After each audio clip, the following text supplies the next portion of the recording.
Most people aren't stuck because the world is against them. They're stuck because they keep agreeing to a version of reality that was handed to them.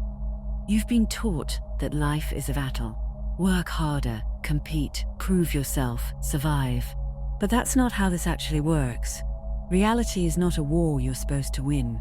It's a game, and most people are playing it wrong. In this video, I'm going to give you the 5 real rules of this game. If even one of these is off in your life, you will feel like everything is rigged against you.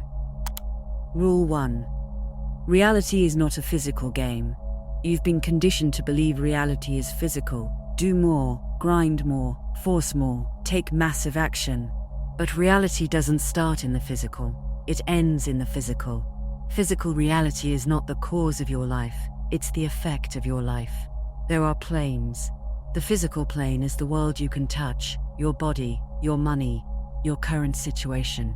The mental and spiritual plane is the unseen layer, your beliefs, your conviction, your identity, your emotional state, your frequency. Most people spend their entire life trying to change the effect, while never touching the cause.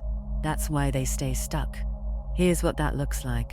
Someone says, I want to be fit, but mentally they still identify as inconsistent or out of shape. So they fight themselves into the gym for 2 weeks, maybe a month, and then they fall off. Why? Because their mental identity didn't change. They were taking physical action against their own state of being. That can't hold. Same with money. Someone says, I need more money, so they work more hours, they stress more, they push harder. But internally, they still believe, money is hard for me, I'm always behind. So what happens? They never actually exit survival. Because physically acting rich without mentally being rich pulls you back down to the level you believe you're at. That's the trap. Most people live in this order: do, have, be. If I do the work, I'll have what I want, and then I'll finally feel okay. Do the thing, have the result, then be peaceful. That sounds logical. It's also backwards. People who actually bend reality run it in reverse. Be, do, have. First, they become the state. They enter the mental attitude first. Calm, certain, already in possession. Then they act from that state, and those actions generate the result. That's why some people can lose everything and rebuild like nothing happened. They weren't rich because of their money. They had money because they were rich in identity first. You need to be rich before you can be rich. You need to be peaceful before your life is peaceful. You need to be loved before love shows up. You shift the cause first. The effect rearranges around it. Until you accept that, you'll keep swinging at shadows. Rule 2. You make the rules. Everything you call truth is just an idea that you agreed to. There is no universal you can't do this. There is only, I have accepted that I can't do this, so now my reality behaves like it's true. The moment you accept a limit, your world starts moving to confirm it. If you believe, no one takes me seriously, I never get chosen, people like me don't get opportunities, reality starts giving you proof. Not because it was always true, but because you let it in and called it real, and now your subconscious is running that script. Most of the rules you're living under weren't even yours, you absorbed them. Family gave you some, school gave you some, your environment gave you some. People who were scared gave you some. You didn't notice when opinions turned into laws. But here's the power. You can rewrite them. You can literally create new internal laws, and your reality will bend to follow those laws. From here forward, you do not keep beliefs that don't point toward your desired reality. That's it. If a belief does not move you in the direction you actually want to live, you don't keep it. Not because it's negative. Not because it's morally wrong. Simply because it doesn't serve your direction. Your mind is laying bricks every day.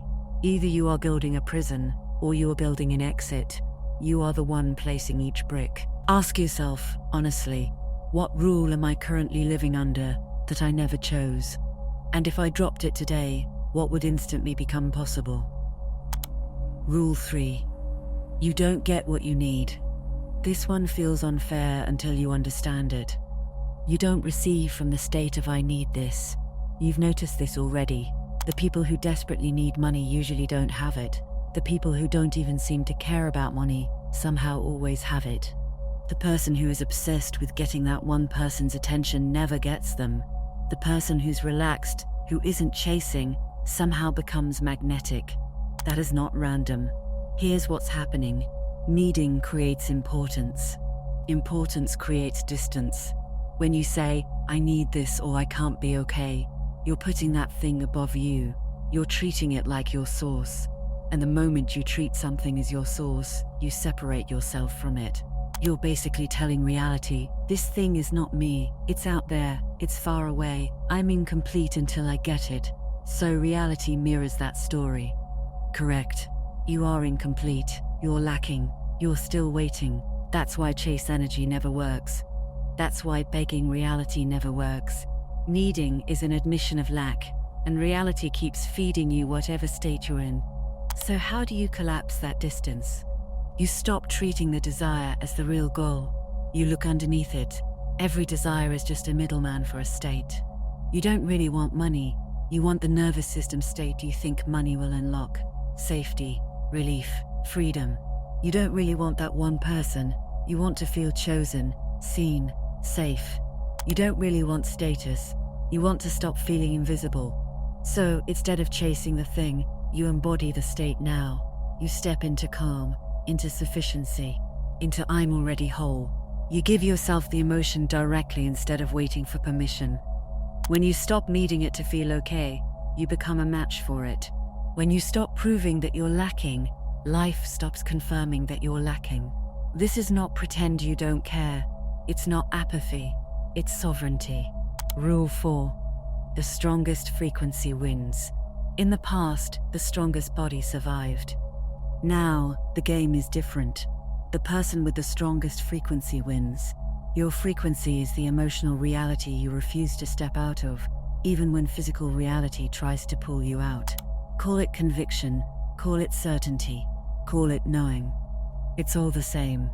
If you say, I am abundant, but the second you check your bank account and it's on zero, you collapse, panic, spiral, and fall back into I'm broke, then your state is weak, your frequency is unstable. Reality will keep giving you broke, because that's where you actually live. But if you can look at zero and stay emotionally steady, if you can hold I know who I am, and this number doesn't get to tell me who I am, then you're starting to bend reality. You're no longer reacting to the physical layer. You're holding the cause. This is why visionaries always look insane at first.